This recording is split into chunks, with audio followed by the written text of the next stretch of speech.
반갑습니다. 오늘 평화대단 10주년 기념 특별기획대담 자리입니다. 새로운 한국, 통일 코리아 길을 열다라는 대주제 아래 분권과 자치 그리고 통일, 한반도 연방제 프로젝트라고 하는 주제를 오늘 얘기해 보도록 하겠습니다. 이 분단 70년은 가까이 지내오는 동안 우리가 이 통일과 평화의 문제가 어떻게 보면은 선호 문제에서 어떻게 보면 갈등제이기도 하고 또 함께 가야 할 이런 사안이기도 합니다. 이런 점에서 평화다, 통일이다고 할 때는 누가 주장하는가 하는 이 주체의 문제와 시대 상황에 따라 각각 의미가 다르게 전개되어 왔습니다. 이런 점에서 우선 평화와 통일 문제에 관해서 법령 이사장님의 쭉 견해와 말씀을 듣고 들어가도록 하겠습니다. 이제 평화가 먼저냐, 통일이 먼저냐 하는 문제는 논의한다면 할 수 있겠지만은 평화, 통일은 분리될 수 없는 문제가 아닌가 이렇게 생각합니다. 그래도 우리가 얘기를 진행한다면, 분리해서 진행한다면, 일단 분단된 상태라도 우리는 지난 50년 동안 많은 발전을 해왔습니다. 소위 산업화에도 어느 정도 성공해 왔고 민주화도 어느 정도 성공해 왔다. 이런 측면에서 지금까지 우리가 일궈놓은 이러한 성과를 저는 최소한도 지키는 위에 다음 단계로 발전을 해가야 되지 않느냐. 근데 이 일궈놓은 그나마의 성과를 파괴해서는 안 된다. 그런 측면에서 평화가 중요하다. 이 땅에 다시는 전쟁은 없어야 한다. 새로 전쟁이 일어난다면 6.25 전쟁보다 훨씬 더 많은 인명피해와 재산상 손실을 갖게 되지 않겠느냐. 그래서 저는 지금까지 우리가 이루어놓은 이 현재를 최소한도 유지하는 데는 평화가 절대적이다. 이렇게 생각하고요. 그러면 이런 분단된 상태로 평화만 유지된다면 우리 민족 또는 우리 국가, 우리 사회가 지속적으로 계속 발전해 가겠느냐. 그 측면에서 저는 우리 사회는 이미 성장 동력이 거의 소진됐다. 그리고 외부적으로도 중국의 급격한 부상에 따른 미중의 경쟁과 갈등이 분단된 상태로서는 우리의 어떤 자주권 행사도 또 우리의 발전도 도모하기가 굉장히 어려운 상황에 놓여져 있다. 이제 이런 면에서 우리가 더 지속적 발전을 해 나가려면 통일이 시급한 과제다. 통일 없이는 어떤 비전을 갖기가 어렵지 않느냐. 우리 민족이 분단됐으니까 통일하자 하는 과거 치유형이 아니라 미래의 어떤 우리 국가 발전의 어떤 희망을 가지려면 이제 통일 빼고 다른 대안이 없는 이런 지경이 이른 거 아니겠느냐. 그런 문제에서의 이 평화는 현상을 유지하고 문제고 통일은 새로운 희망을 갖는 문제가 아니겠느냐 싶고요. 또 더 나아가서 통일만이 또 완전한 평화를 보장하는 또 유일한 길이 되지 않겠느냐. 우리가 현재와 미래를 생각할 때 뭐가 필요하냐, 특히 남북 관계에서 뭐가 필요하냐라고 볼 때 평화도 필요하고 통일도 필요하죠. 그런데 실제로 어떤 게 가능한가를 따지고 어떻게 또 바람직한가, 뭐가 필요한가라고 볼 수도 있지만 뭐가 가능하고 뭐가 바람직한가를 따지면 저는 통일이라고 하는 것은 궁극적으로 도달될 수도 있는 상태이고 도달될 수도 없는 이제 미래의 어떤 목표라고 이렇게 생각이 되고요.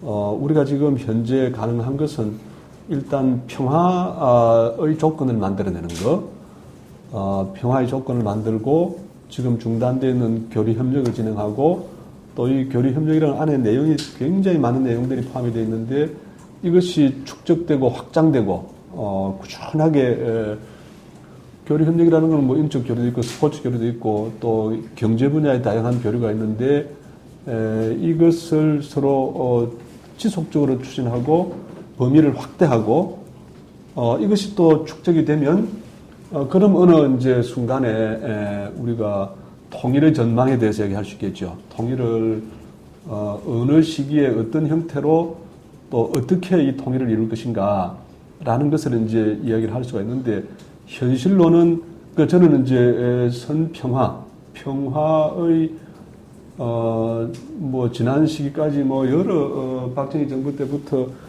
최근까지 평화에 관련된 많은 진전이 있다가 후퇴하고 이러는 이제 복잡한 일이 있는데 제대로 된 저는 정권이 바뀌더라도 변하지 않는 무너뜨릴 수 없는 그런 평화의 어떤 프로그램 또 이 평화를 지탱하는 어떤 세력 이것이 또 양쪽이 다 제도화된 어떤 틀 속에서 안정적으로 진행된 평화가 저는 없다고 생각합니다. 이 평화라는 것도 우리가 다 겉으로는 평화를 이야기를 하는데 이거를 정말로 이것을 특정 정파나 어떤 정권에 관계없이 이게 민족의 장래를 염두에 두고 변함없이 이것은 지킨다라고 하는 그런 이제 정치 현실에서 또 정부 운영에서 또 사회 구석구석에서 이 부분이 아직 제대로 안 됐기 때문에 평화조차 우리가 지켜내지 못하는 그런 이제 상황이 되지 않습니까? 그래서 우리가 논의를 이렇게 할 때 평화의 기초 토대를 확실히 만든다. 이것을 확장한다. 이것을 아무도 손대지 못하게 공고하게 만들어낸다. 그리고 이제 그 다음에 이제 통일에 대한 우리가 고민을 할 수 있다고 보는데 국제 정세를 보더라도 과연 한반도의 평화와 한반도의 어떤 통일의 어떤 진전을 바라는 나라와 세력이 누군가 우리가 다 아는 이야기입니다만 아무리 봐도 저는 없는 것 같습니다. 뭐 어느 강대국도 한국이 평화를 더 진전하고 그 다음 단계 통일을 이룰 것을 기원하고 지원하고 이런 데가 없는 것 같고요.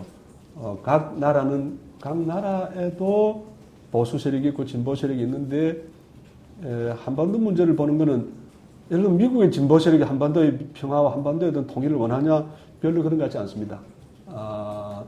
지금 이 부분은 매우 복잡하고 중요한 문제인데 소위 이제 이 세계 패권 체제가 지금 변동하고 있는 상태인데 모두가 다 한반도에서 자기 나라의 지배력을 확장하고 한반도가 어떻게든 그러니까 세계 정세가 어떻게 되든지 간에 자기들은 한반도에서 확고한 어떤 지배력을 유지하겠다라는 대 목표가 있는 것이지.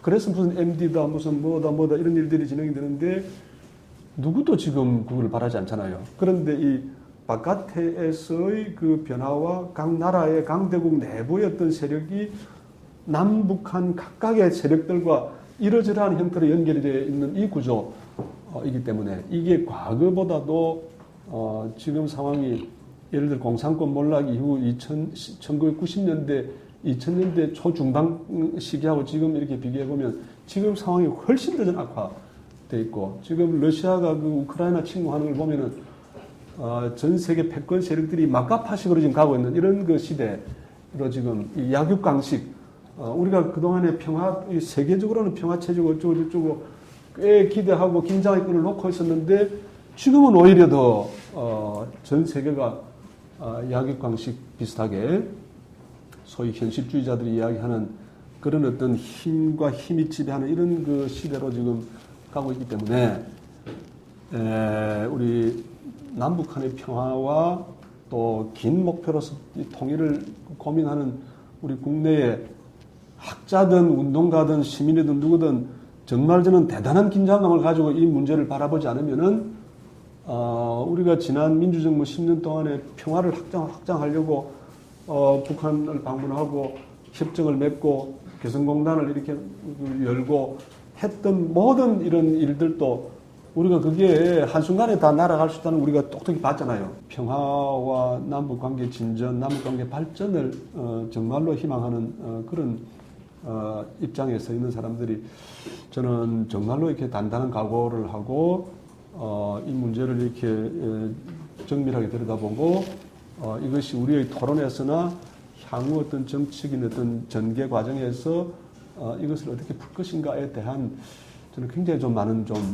정말로 이렇게 깊은 고민이 필요하다 저는 그렇게 생각합니다. 통일에 대한 어떤 대안이라든지 또 구체적인 구상력이 없이 단순히 통일을 외침으로 해서 어떻게 보면은 통일의 의도 또는 통일의 방향이 무엇일까 하는 데 대한 확신을 주지 못하고 있어요. 그런 점에서 또 통일을 주장하는 것만큼 지지를 받고 있지 못하는 이런 상황이다 합니다. 이선님 평소에 좀 정리해 주실 말씀입니다. 네, 우리 사회에서는 지금까지는 뭐 당위적으로 그냥 통일해야 된다 이렇게 생각했는데 이제 젊은 세대들은 통일 꼭 해야 되나 이런 이제 많은 의문을 제기하고 있기 때문에 첫째는 정말 통일을 해야 되는가, 통일이 우리에게 이익인가 하는 것이 재검토가 돼야 된다.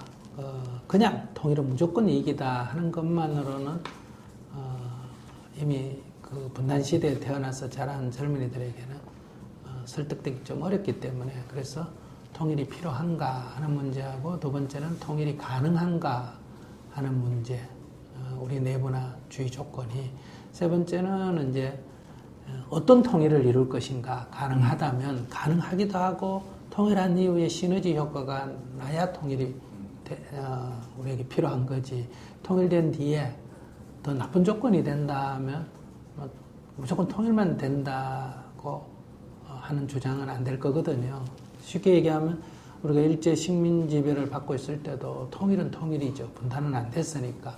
자주권을 잃은 그런 국가가 하나가 된다고 그게 무슨 의미가 있겠어요. 그런 면에서 어떤 통일이 이룰 것인가 하는 그게 오히려 앞에 두 가지 답, 통일이 필요한가, 통일이 가능한가 하는 것도 다 고려해야 되지 않겠느냐 이런 말씀을 먼저 드리면서요. 지금까지 그 통일의 역사를 보면 북한이 남한보다 위에 있었던 소위 50년, 60년, 70년 초반까지 보면 북한은 소위 북한식 통일, 그러니까 자기들 힘이 위에 있으니까 통일을 강력하게 주장했고 남한 체제를 지켜야 한다는 방어적 의미에 있어서의 통일에 대한 부정적 입장을 가질 수밖에 없었다고 한다면 이제 남북 간의 세력이 비등해지는 70년, 80년, 90년대에는 두 개의 체제를 인정하고 하나의 국가를 형성하는 소위 말하면 남북연방제 통일 방안이 이제 통일의 그 결합도를 좀 더 높이자 하는 북한의 연방제하고 각자의 독자성을 좀 높이자 하는 연합제 방안이 차이가 있었지만 어쨌든 두 개의 체제를 인정하고 하나의 국가를 형성하는 걸로 대화가 진행되어 왔고 소위 6.15 공동선언은 그 두 개의 차이점을 북한의 낮은 단계의 연방제라고 하는 이름을 붙여서 남한의 연합제와 거의 공통점을 찾을 수 있는 이런 쪽으로 진행한 거 아니냐. 그럼 우리의 통일론의는 여기에서 멈춰섰는데 지금 이제 21세기에 들어와서 현 실정에서 남북한의 이 영향을 보면 경제적으로 남한이 절대적 우위에 있는 상태 하에서 그 7, 80년대 그 남북한 연방제는 현실적으로 가능한가? 이게 그것이 이론적으로는 합당하다 하더라도 현실적으로 가능한가? 이런 문제에서 저는 재검토가 필요하다. 남한의 일부 사람들은 남한이 이제 힘이 위에 있으니까 남한 중심으로 해서 북한을 통일하자고 하는 소위 5, 60년대 북한이 주장했던 것과 동일한 주장을 하게 되는데 이것은 결국은 일부 평화가 깨지는 한이 있더라도 통일을 하자. 이게 지금 흡수 통일론 아니겠어요? 그랬을 때 여기에는 전쟁의 위험이 나타나게 되고 이것은 우리가 6.25 전쟁에서 빚어졌던 그 피해나 그 실패를 입장이 뒤바뀌어서 또 되풀이하는 일이 벌어질 가능성이 있겠다. 그때 북한이 미국을 크게 고려 안 하고 우리 내부의 영향만 갖고 오판한 것처럼 오늘 한국도 만약 이런 생각을 한다면 중국의 입장을 고려 안 한 우리 내부의 힘만 갖고 또 이런 오판을 할 소지가 있지 않겠느냐. 이런 데서 저는 이 남북연방제도 이미 이것은 시기가 지났고, 그렇다고 남한 우위를 이용한 이런 흡수통일론도 현실적으로 또 전쟁을 가져올 만한 위험을 갖고 있다. 그러면 우리가 얘기한 대로 평화가 유지된 위에서 통일을 추구해야지 평화를 깨가면서 통일을 추구하는 우를 범해서는 안 된다. 이랬을 때 가장 그러면 합당한 새로운 통일론이 나와야 되지 않겠느냐.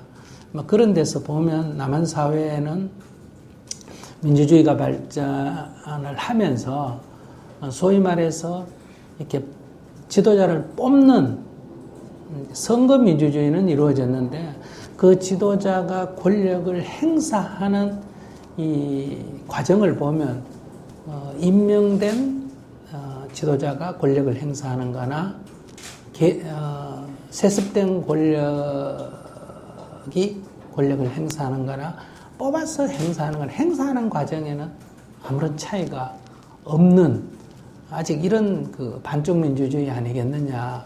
이런 문제를 좀 더 성숙된 민주주의로 발전시켜 나가려면 중앙 권력이 중앙 부서 간에 이렇게 분산되는 이 분권뿐만 아니라 중앙과 지방 사이에서도 권력이 분산돼서 지방자치가 강화되고 그것이 주민자치로 나아갈 수 있는 이런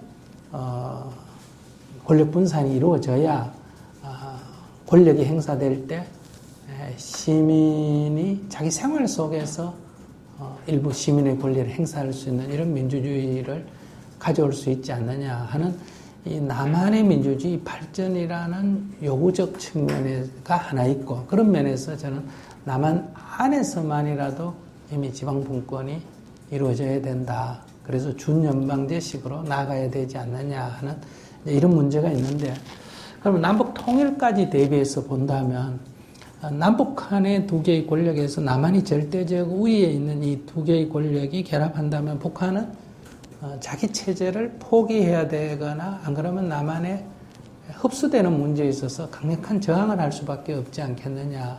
그랬을 때 남한 중앙 권력이 분산되고, 그래서 준연방제식으로 만약에 발전한다면 북한이 설령 남한하고 통합하는 과정에서도 그러니까 남북한의 어떤 경쟁보다는 북한도 몇 개의 지방 분권이 이루어지고 그것이 남한과 결합한다면 통일국가는 현재의 남한의 국가 모델이 그대로 북한을 흡수하는 것도 아니고, 남북한이 각자 모델을 갖고 접근하는 것도 아니고, 다시 말하면 제3의 새로운 모델로서의 통일국가, 이것은 민주주의의 발전에도 부응하고 남북이 통합이 되는 데서도 굉장히 유리하지 않겠느냐. 북한 쪽에서도 자기들의 어떤 그런 자치권을 어느 정도 지방마다 인정을 받는 이런 면에서 우리가 새로운 국가 모델을 만든다 그럴 때 이것이 뭐 8도 연방제든 13도 연방이든 이런 새로운 국가 모델을 우리가 생각해 볼 수 있지 않겠느냐 이렇게 생각해 봅니다.